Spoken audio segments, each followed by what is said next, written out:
Pregnancy women's కి ఎలాంటి care తీసుకోవాలి? ఈ ప్రెగ్నెన్సీలో ఈ ఇన్ఫెక్షన్స్ అన్నీ గనక వస్తే తల్లే కాకుండా బిడ్డ ప్రాణం. ఇలాంటి కండిషన్లో మనకి డెంగ్యూ గనక వచ్చింది అంటే take it from me, delivery ప్రాసెస్లో ఎక్కువ బ్లీడింగ్ అయ్యి పేషెంట్ చనిపోవడం, టైఫాయిడ్, కలరానో లేకపోతే మలేరియానో డెంగ్యూనో ఇవన్నీ ప్రెగ్నెంట్ ఉమెన్కి.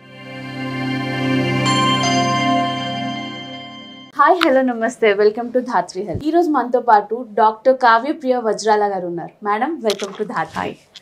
మన ఇండియాలో రైనీ సీజన్ ఆల్రెడీ స్టార్ట్ అయిపోయింది.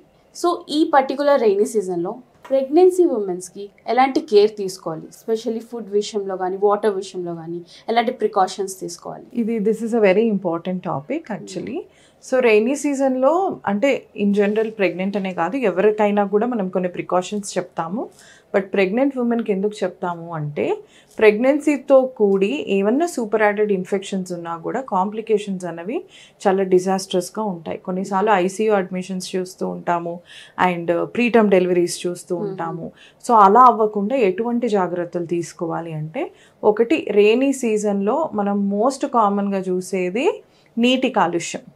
మనకి డ్రైనేజ్ వాటర్ డ్రింకింగ్ వాటర్తో కలవడం కానీ, వచ్చే వాటర్లో ఎక్కువగా మట్టి కలిసి రావడం కానీ, ఇంకొకటి మన ఇంట్లో ఉన్న వాటర్ ప్యూరిఫైయర్స్ క్యాండిల్స్ ఎగ్జాస్ట్ అయిపోవడం. ఎందుకంటే వచ్చే వాన నీరుతో పాటు వచ్చే నీళ్ళల్లో మనకి ఎక్కువగా మట్టి ఉంటుంది కాబట్టి అవి కూడా క్యాండిల్స్ కూడా దానికి కూడా ఒక వర్కింగ్ కెపాసిటీ అనేది ఉంటుంది. సో క్యాండిల్స్ మార్పించుకునేది ఏదన్నా ఉంటే మనం ప్రోయాక్టివ్గా ముందే మార్పించుకుంటే బెటర్ అనమాట.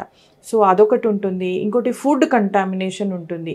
మనకి ఈ డ్రైనేజ్ అన్నది మనకి ఎక్కువగా వేరే వాటర్తో మిక్స్ అవ్వడము, road side food like panipuri కానీ లేకపోతే చట్నీస్ ఎక్కువగా మనము క్యాంటీన్స్ ఉంటాయి చిన్న చిన్నవి. అక్కడ ఇప్పుడు అందరూ ఎక్కువగా ఎంప్లాయీసే కాబట్టి రెడీమేడ్ ఫుడ్ అనే ఆలోచిస్తూ ఉంటారు. సో పొద్దున్న చేసిన ఫుడ్ అది మధ్యాహ్నం వరకు టిఫిన్స్ ఇస్తూ ఉంటారు. ఆర్ పొద్దున్నే హాస్టల్స్ అట్లా ఉంటే పొద్దున్నే కుక్ చేసి అదే మధ్యాహ్నం అదే రాత్రి తింటూ ఉంటారు. సో ఎక్కువగా పాడే అవకాశాలు. ఇంకొకటి హౌస్ ఫ్లై కంటామినేషన్. మనం ఇట్లా మాట్లాడుతున్నా తింటున్నా హౌస్ ఫ్లైస్ ఎక్కడి నుంచో వచ్చి మనకి ఎగురుతూ ఉంటాయి మన ముందు. సో అవి ఎక్కడి నుంచి వస్తున్నాయి సోర్స్ కనుక మీరు ఎప్పుడైనా ట్రాక్ చేస్తే literally you will be shocked అనమాట. అది రోడ్ మీద ఉన్న లేకపోతే డ్రైనేజ్లో ఉన్న ఫీకల్ మ్యాటర్ అంటే వ్యర్థ పదార్థాల మీద కూర్చుని అదే వాటి కాళ్ళకి స్టిక్ అవుతుంది అనమాట. అదే వచ్చి మనం తినే ఆహారం మీద కూర్చుంటుంది, ఫ్రూట్స్ మీద కూర్చుంటుంది. బండి మీద ఫ్రూట్స్ కొన్నా కూడా ఇంటికి తెచ్చుకొని మనం శుభ్రంగా కడుక్కొని తినడం వెరీ వెరీ ఇంపార్టెంట్.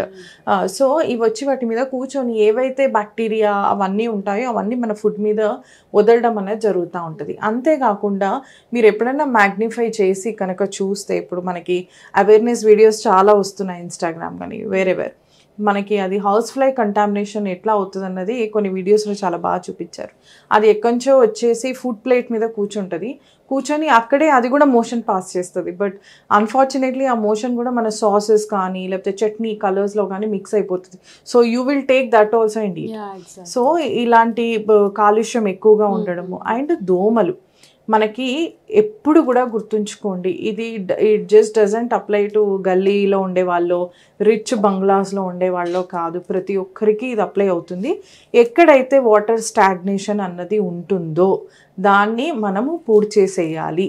మనకి ఇండియాలో చాలా కామన్గా చూస్తుంటాం, రోడ్స్ అన్ని డిస్ట్రాయ్ అవుతూ ఉంటాయి వానాకాలంలో. కొంచెం గట్టిగా పడింది అంటే క్వాలిటీ లేక ఆ రోడ్స్లో గుంతలు పడడం జరుగుతూ ఉంటుంది. ఆ గుంతల్లో వాన నీరు పేరుకుపోతుంది, అందులో దోమలు గుడ్లు పెట్టడము అవన్నీ జరుగుతూ ఉంటుంది. అక్కడే దోమలు పెరగటము, పుట్టి పెరగటము, ల్యాచ్ అవ్వడం అవన్నీ మనకి జరుగుతూ ఉంటాయి. సో అవే దోమలు మనకి డెంగ్యూ, మలేరియా ఇలాంటివన్నీ తీసుకొస్తూ ఉంటాయి. ఈ రోడ్ మీదే కాకుండా పెద్ద పెద్ద రిచ్ పీపుల్ ఉన్న బంగ్లాస్లో కూడా లోటస్లు పెంచుకుంటూ ఉంటారు, ఫిష్ పాండ్ అని అంటూ ఉంటారు. ట్యాంక్లో కూడా కొన్ని నిల్వ నీళ్ళు ఉండటం, అది సరిగ్గా క్లీన్ చేసుకోకపోవడం. సో ఇలాంటిది అప్పుడు ఏమవుతుందంటే ఈ మస్కిటో బ్రూడింగ్ అన్నది అక్కడ కూడా జరుగుతూ ఉంటుంది. దోమలు అక్కడ కూడా గుడ్లు పెట్టడం, అక్కడ కూడా పెరగడము. సో డెంగ్యూ అన్నది చాలా కామన్గా వస్తుంది. ఈ ప్రెగ్నెన్సీలో ఈ ఇన్ఫెక్షన్స్ అన్నీ కనుక వస్తే తల్లే కాకుండా బిడ్డ ప్రాణాలకు కూడా హానికరం. డెంగ్యూ గనక వస్తే మామూలుగానే ప్రెగ్నెన్సీ ఈజ్ అ ప్రోథ్రాంబోటిక్ ఫేజ్. కొన్నిసార్లు ఐటీపీ అంటాం, ఇడియోపాథిక్ థ్రోంబోసైటోపెనిక్ పర్పురా. సో ఇలాంటివి ఏంటి అంటే మనకి ప్రెగ్నెన్సీలో ఆటోఇమ్యూన్ ఉన్నప్పుడు ఫ్లేరప్ అవ్వడం జరుగుతూ ఉంటుంది, ప్రెగ్నెన్సీలో బీపీ రావడం జరుగుతూ ఉంటుంది, అండ్ ఒబిసిటీ అదంతా ఎక్కువ అవ్వడం వల్ల డీవీటీ అంటే కాలంలో రక్తపు గడ్డలు ఇవన్నీ అవ్వడం జరుగుతూ ఉంటుంది, అండ్ డెలివరీ అయిన తర్వాత సరిగ్గా నీళ్ళు ఇవ్వకపోవడం జరుగుతూ ఉంటుంది. సో ఈ కండిషన్స్ అన్నిట్లో ఏంటి అంటే మనకి థ్రాంబోసిస్ అనేది చాలా యాక్టివ్గా ఉంటుంది, బ్లడ్ క్లాట్స్ అనేవి చాలా ఈజీగా ఫామ్ అవుతాయి, ప్లేట్లెట్స్ అనేవి చాలా తొందరగా కన్జ్యూమ్ అవుతాయి. ఇలాంటి కండిషన్లో మనకి డెంగ్యూ గనక వచ్చింది అంటే take it from me, delivery ప్రాసెస్లో ఎక్కువ బ్లీడింగ్ అయ్యి పేషెంట్ చనిపోవడం కానీ, సెక్షన్ కొన్నిసార్లు అనివార్య పరిస్థితుల వల్ల మనకి బేబీ బ్లడ్ సప్లై కూడా తగ్గింది అన్నప్పుడు నార్మల్ కూడా ట్రై చేయలేం. At that time you have to choose only one, తల్లినా బిడ్డనా అన్నట్టు. సో మనం అందరం తల్లికే ఎక్కువ ఇస్తాం కాబట్టి that is okay. If one baby is lost ఇంకో బేబీ తెచ్చుకోవచ్చు, బట్ తల్లి ప్రాణము చాలా ఎక్కువ ఫ్యామిలీస్ వాల్యూ చేసేది తల్లి ప్రాణమే. సో తల్లి ప్రాణంకి కూడా చాలా హానికరంగా ఉంటుందన్నమాట. సో చాలా బ్లడ్ ట్రాన్స్ఫ్యూషన్స్ అవ్వడం, వెంటిలేషన్లోకి వెళ్ళడం, కొన్నిసార్లు గర్భసంచి తొలగించడం, గర్భసంచి తొలగించినా కూడా కొన్నిసార్లు రక్తస్రావం అన్నది ఆగకపోవడం, ఇవన్నీ జరుగుతాయి. సో ఈ టైఫాయిడ్, కలరానో లేకపోతే మలేరియానో డెంగ్యూనో ఇవన్నీ వేరే వాళ్ళకు ఉన్నంత సింపుల్గా ప్రెగ్నెంట్ ఉమెన్కి ఉండవు అనమాట. సో కాంప్లికేషన్స్ చాలా ఉంటాయి మనకి, బ్లీడింగ్ కానీ లేకపోతే ప్లేట్లెట్స్ తగ్గిపోవడం కానీ, లూజ్ మోషన్స్, గ్యాస్ట్రోఎంట్రైటిస్, ఆ తర్వాత అపెండిసైటిస్, ఆ తర్వాత ప్రీటర్మ్ డెలివరీస్, నెలలు నిండకుండానే బిడ్డ పుట్టడము. సో ఇవన్నీ నాట్ సో ఈజీ అనమాట. సో అందుకని రెయినీ సీజన్లో మనకి నీటి కాలుష్యం లేకుండా చూసుకోవడము, and also water breeding areas అలాంటివి లేకుండా చూసుకోవడము, అండ్ హైజీనిక్గా ఉండడం, మన ఇంటి టాయిలెట్స్ కూడా నీట్గా గడుక్కోవడము, అండ్ వాటర్ ట్యాంక్స్ కూడా నీట్గా గడుక్కోవడము, ఫిల్టర్స్ నీట్గా క్లీన్ చేసుకోవడము. ఎందుకంటే water pollution is most common during rainy season.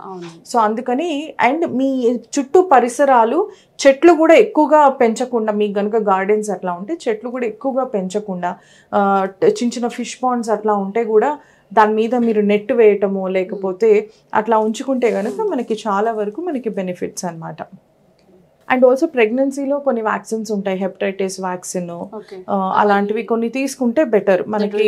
Yeah, very much better. ఎందుకంటే మనకి ఫీకో ఓరల్ కంటామినేషన్ అంటాం, కొన్నిసార్లు ఎక్కడో ఫీకల్ మ్యాటర్ నుంచి హెపటైటిస్ అట్లాంటివి, కొన్ని వాటర్ కంటామినేషన్ అట్లాంటివన్నీ మనం చాలా వరకు మనము తగ్గించవచ్చు, typhoid, cholera, what ever. So ఎన్ని డిసీజెస్కి ఎన్ని వ్యాక్సిన్స్ ఉన్నాయో ఒక ప్లాన్డ్ ప్రెగ్నెన్సీ కనుక చేసుకుంటే ముందే ఆ వ్యాక్సిన్స్ తీసుకొని ప్రెగ్నెన్సీలో అన్వాంటెడ్ వ్యాక్సినేషన్ లేకుండా హెల్దీగా ఉండొచ్చు అనమాట. ఎస్. అండ్ ఆల్సో డెంగ్యూ కూడా ఫస్ట్ ఎపిసోడ్ డెంగ్యూ మైల్డ్గా వచ్చి పోయింది అంటే రిలాక్స్ అవ్వకండి. సెకండ్ ఎపిసోడ్ మళ్ళీ డెంగ్యూ వచ్చిందంటే ఆ వేరియంట్ చేంజ్డ్ వేరియేషన్ వల్ల మనకి అది ఒక డిఐసీలోకి వెళ్ళే అవకాశాలు కూడా ఉంటాయి, ఐసీయూలో అడ్మిట్ అయ్యి చనిపోయే అవకాశాలు కూడా ఉంటాయి. సో ఒక సీజన్లో 2 డెంగ్యూ ఎపిసోడ్స్ తెచ్చుకోవడం అన్నది ఇట్ ఇస్ చాలా రిస్కీ, మనకి మనిషి మళ్ళీ కనిపించరు. So yeah, it is so dangerous. And also ఇవి అన్ని పాసిబిలిటీస్ అయితే మనం ఎట్లాంటి కేర్ తీసుకుంటాము అంటే ఇంట్లో విండోస్కి నెట్ వేయించుకోండి, అండ్ ఇంటి ఏరియాస్ మనం ఎంత డ్రైగా ఉంచుకుంటే అంత బెటర్. 24/7 మీరు మస్కిటో రిపెలెంట్స్ పెట్టుకోండి, ఆల్ అవుట్స్ అట్లాంటివి ఉంటాయి కదా మనకు, ఆ గుడ్ నైట్, ఆల్ అవుట్ అలాంటివి పెట్టుకోండి. లేదు అంటే పిల్లలు స్కూల్కి వెళ్తున్నారు అంటే వీ కెనాట్ ట్రస్ట్, మన ఇల్లు తప్పిస్తే మన కంటి ముందు కనిపించేదే కదా నమ్ముతాము. సో స్కూల్కి వెళ్ళే పిల్లలకైతే మస్కిటో రిపెలెంట్స్ మనం ఇట్లా క్రీమ్ లాగా రాసి పంపించిన, and also warn your schools, మా పిల్లలు వస్తున్నారు please keep the mosquito repellents morning నుంచి ఈవినింగ్ దాకా అని కూడా మనం చెప్పాలి. సో ఇలాంటివి కొన్ని జాగ్రత్తలు తీసుకుంటే సరిపోతుంది. అండ్ ఫుడ్ వచ్చేసి ఇంట్లో వండుకొని తినిందే, ఫ్రెష్గా వండుకొని తినడమే వెరీ ఇంపార్టెంట్.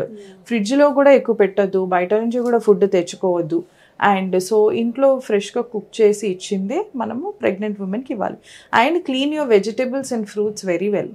మనం దాన్ని కొంచెం సాల్ట్ వేసి మనం మంచిగా క్లీన్ చేసి ప్రెగ్నెంట్ ఉమెన్కి కట్ చేసి ఇస్తే సో దట్ తను వేరే ఏ ఇన్ఫెక్షన్స్కి కూడా తను ఎక్స్పోజ్ అవ్వదు అనమాట. Thank you so much doctor.